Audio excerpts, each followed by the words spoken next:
So this diagram shows the makeup of the WIDA framework, because you know WIDA is more than just the standards.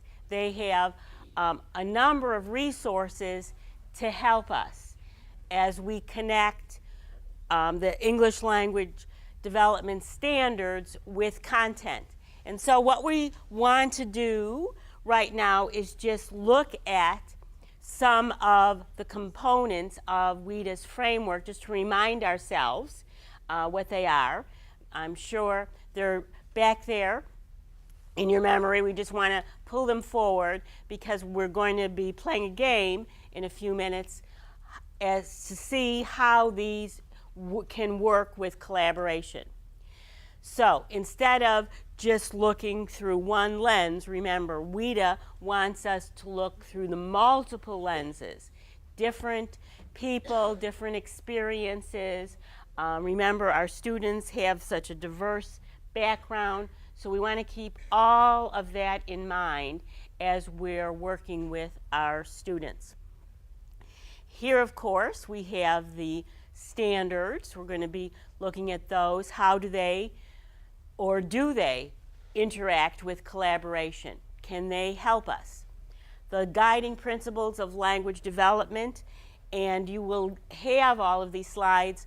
Instead of having a myriad of paper copies, what we've done is put where you could download these if so that you could have them if you choose to look at them in some future training or when you're reviewing any of these things. So the guiding principles of language development are those 10 research-based theoretical statements that WIDA draws on to form its entire work. And you know that there are different levels of English language proficiency. Not every student is the same.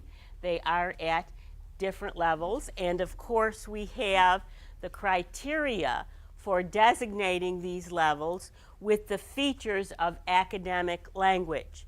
So we have the discourse level, sentence level, and word and phrase level, based on linguistic complexity, language forms and convention, and vocabulary. How this all plays out is in WIDA's performance definitions, of which there are two kinds, where they're focusing on listening and reading, right? The receptive skills. And notice again, we've got where you could get this from the download library. We know you can't see that. Don't be nervous. Right. Because we're not sitting here going, oh, look, they can see that. We know you can't see it. yes, this is just to review in your mind what is available for you at the WIDA website. And this, of course, is the productive performance definitions of speaking and writing, where they're putting together the levels and the criteria for these levels. Many of you are probably familiar with the can-do descriptors, which do exactly what they say. What can our students do at each of these levels? And you may be very familiar with the original ones, which are on the left side of the screen, but you may not be as familiar with the new can-dos, which try and connect even more to the content standards, but calling the key uses. And these are the key uses of how we use language in content areas. So they talk about how do our students recount, explain, argue, and discuss. And again, all of these are on the WIDA website, so you can peruse these in depth at your leisure. Linda is paging you. Thank you.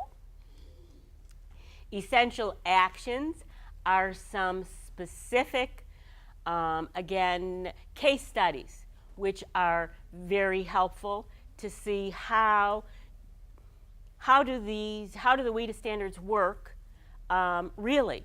And in fact, we've got a page of how North Carolina puts the standards in action in this book. So we're featured.